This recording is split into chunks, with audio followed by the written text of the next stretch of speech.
Revival ministry. Old-time religion. You can imagine what Mr. Charisma thought of that. What do you think the average IQ of this group is, huh? Can you see Texas up there on your high horse? What do you know about these people? Just observation and deduction. See a propensity for obesity, poverty, a yen for fairy tales. Folks putting what few bucks they do have into little wicker baskets being passed around. I think it's safe to say that nobody here is going to be splitting the atom, Marty. You see that? Your fucking attitude. Not everybody wants to sit alone in an empty room beating off the murder manuals. Some folks enjoy community, the common good. Yeah, well, if the common good's got to make up fairy tales, then it's not good for anybody. Your sorrows pin you to this place. They divide you from what your heart knows. And there are a lot of good hearts out there. I'm looking out there. I'm seeing a lot of good hearts out there. I see a lot of joy out there. I mean, can you imagine if people didn't believe things they get up to? Exact same thing they do now, just out in the open.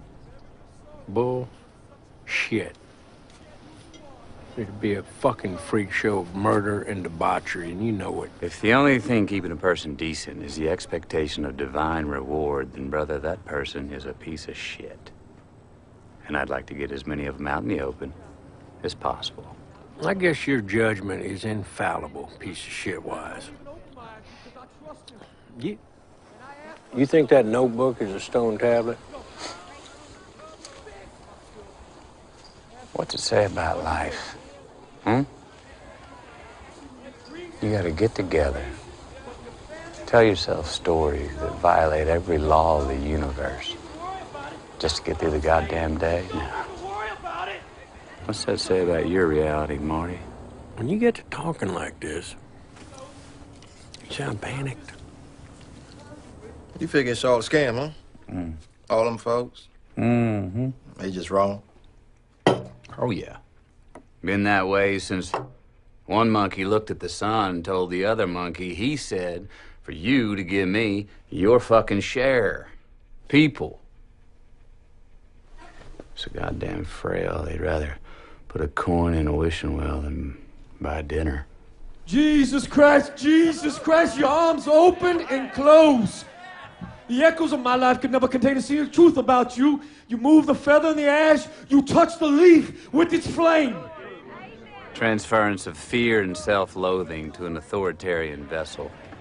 It's catharsis. He absorbs their dread with his narrative. Because of this, he's effective in proportion to the amount of certainty he can project. Certain linguistic anthropologists think that religion is a language virus, that it rewrites pathways in the brain, dulls critical thinking. Well, I don't use $10 words as much as you, but for a guy who sees no point in existence, you sure fret about it an awful lot. And you still sound panicked. At least I'm not racing to a red light.